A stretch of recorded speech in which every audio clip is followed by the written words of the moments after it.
So today I'm about to show you how to fix BlueStacks not working on Windows step by step. This issue usually happens because BlueStacks is stuck running in the background or virtualization features aren't enabled properly. I'll walk you through the exact fix that works for most users. Alright, let's jump in.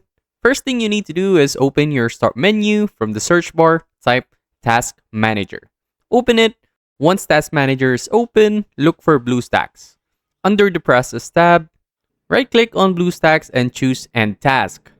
Make sure you also scroll down and do the same thing for any BlueStacks background processes. After that, close out Task Manager, go back to the search bar, and type Windows Features. Click on Turn Windows Features on or off. From here, scroll down until you see Windows Hypervisor Platform and make sure it's checked. Also, make sure Virtual Machine Platform is checked as well. Once both are enabled, click OK and wait for Windows to apply the changes. After that finishes, restart your PC. Once your computer boots back up, go back to the search bar, look for BlueStacks, then right-click on it and choose Run as Administrator. And that's it.